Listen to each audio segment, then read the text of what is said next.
دریا بھی نہ چھوڑے ہم نے، دشت و دشت دریا بھی نہ چھوڑے ہم نے، بحر ظلمات میں دوڑا دیے گھوڑے ہم نے۔ توڑ دے اس دست جفا کش کو یا رب، جس نے ظہر آزادی کشمیر کو پامال کیا۔ آج وہ کشمیر ہے محکوم و مجبور و فقیر، کل جسے اہل نظر کہتے تھے ایران صغیر۔ زیر قائد امیر محترم حافظ شفیق آرزو صاحب، تحریک لبیک پاکستان کے غیور کارکنوں، بابا جی کے دیوانوں، ناموس رسالت کے پروانوں، بے شمار اسیران مصطفیٰ، میں آپ کو سلام تحسین پیش کرتا ہوں کہ آپ نے کم و بیش 3-4 روز پہلے حرمت قرآن کے حوالے سے آپ الحمدللہ ہر پی پی کے اندر نکلے اور بھرپور طریقے سے نکلے، اور آج پھر آپ نے یہ ثابت کیا کہ لبیک والے ہی وہ واحد جماعت ہے جو ہر کاز پہ صف اول میں ہوتے ہیں۔ کشمیر کا مسئلہ 1948 کے اندر اقوام متحدہ کے اندر لے جایا گیا۔ یہ ہندو بھائیوں کی ایک بڑی سازش تھی، اور ایک بڑی گناؤنی سازش کے ذریعے سے کشمیر کے مسلمانوں کی آزادی کو دبا دیا گیا۔ پوری دنیا کے اندر جہاں جہاں کہیں بھی غیر مسلم قومیں مقبوض تھیں، ان سب کو آزاد کروا دیا گیا۔ لیکن فلسطین ہو، برما کے مسلمان ہوں،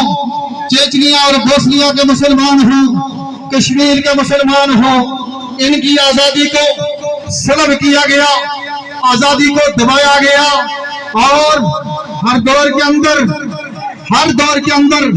مسلمانوں نے، کشمیر کے مسلمانوں نے غیرت اور حمیت کے ساتھ بھرپور طریقے سے اپنے حق خود ارادیت کے لیے آواز اٹھائی اور شہادتیں پیش کی۔ تاریخ گواہ ہے جتنی شہادتیں کشمیر کے اندر کشمیری مسلمانوں نے پیش کی، دنیا کے کسی حصے کے اندر بھی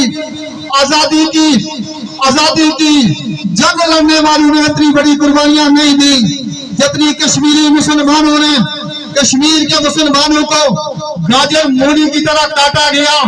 کشمیر کے مسلمانوں پر بم برسائے گئے، کشمیر کے مسلمان بچیوں کی عصمت زری کی گئی۔ لیکن دوستان عزیز وقار، مقبول بخت شہید ہو یا کوئی اور شہید ہو، ہر ایک نے یہ بتایا لے کے رہیں گے آزادی۔ اور ہر دور کے اندر کشمیر کے مسلمانوں نے اپنا جہاں وہ حق استصحاب رائے اور انہوں نے اپنی اہمیت کا اظہار جو کیا، اپنی آزادی کے بعد پاکستان کے ساتھ رہنے کا حق انہوں نے پیش کیا۔ میں آپ سے عرض کرتا ہوں لبیک والو، بابا جی نے یہ فرمایا تھا، بابا جی نے بڑے باشگاف الفاظ میں یہ فرمایا تھا کہ پاکستان کی فوج کو صرف ایک مرتبہ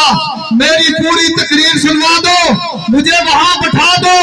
1 گھنٹے کے اندر اگر کشمیر نہ فتح ہوا تو پھر ہم سے بات کرنا۔ ہم پاکستان کے ان بے غیرت حکمرانوں سے، یہ جو شیدہ ٹلی کل بڑی باتیں کرتا تھا، کل وہ یہ کہہ رہا تھا کہ ایک رات مجھے پوری رات جو ہے وہ چارپائی کے ساتھ باندھ کے رکھا گیا ہے، اور میں شیدہ ٹلی ہو، فواد چودھری بے غیرت ہو، یا یہ جو چودھری بیٹھے ہوئے پرویز الہی ہو، ہم ان سب کو یہ کہتے ہیں کہ بابا جی نے کہا تھا تلک الایام نداولها بین الناس، یہ دن پھرتے رہتے ہیں، یہ دن آتے رہتے ہیں۔ ہم نے تو برداشت کر لیا ناموس رسالت کے لیے، لیکن تم یہ سختیاں برداشت نہیں کر سکو گے، تم رو گے، تم پیٹو گے، یہ رو بھی رہے ہیں، پیٹ بھی رہے ہیں۔ لبیک والو، بات مختصر کر رہا ہوں، جیسا کہ ہمارے ناظرین اعلیٰ پیر سید غلام معین الدین شاہ صاحب نے بڑی پرلطف بات کی. آپ نے یہ بتایا آپ کو کہ جب تک لبیک والے کرین کے نشان پر مور نہیں لگائیں گے, جب تک کرین کے نشان سے کرین کے ڈبوں کو بھریں گے نہیں, تب تک ہم جو ہے وہ کوئی کام بھی حاصل نہیں کر سکتے ہیں. ہماری طاقت بہت زیادہ ہے, قوت بہت زیادہ ہے, میڈیا ہمیں نہیں پوچھتا, کوئی جو ہے وہ ہم سے بات نہیں کرنا چاہتا. اس کی بڑی وجہ یہ ہے, اس کی بڑی وجہ یہ ہے کہ ہمارے بندے پارلیمنٹ میں نہیں ہیں, اسمبلیوں کے اندر نہیں ہیں. ہمارے عمران سیال صاحب ہوں, علی نار رضا صاحب ہوں, قاضی صاحب ہوں, جناب والا کاشف حسین بھٹی صاحب ہوں, آپ ان کا ساتھ دیں, بھرپور ساتھ دیں. اور یہ آمدہ الیکشن کے اندر آپ نے بتانا ہے, تاریخ نقل کرنی ہے, یہ بتانا ہے کہ یہ ووٹ کی حیثیت کیا ہے, اس پرچی کی حیثیت کیا ہے. ہم نے بہت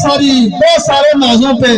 ہم نے قربانیاں دی, ہمارے نوجوان جو ہے وہ جیلوں میں گئے, لیکن سب سے بڑی قربانی یہ ہوگی کہ ہم اس ملک کے اندر نظام مصطفیٰ تبھی آئے گا, کشمیر آزاد تبھی ہوگا, فلسطین کے اندر لبیک یا رسول اللہ کا نعرہ تبھی لگے گا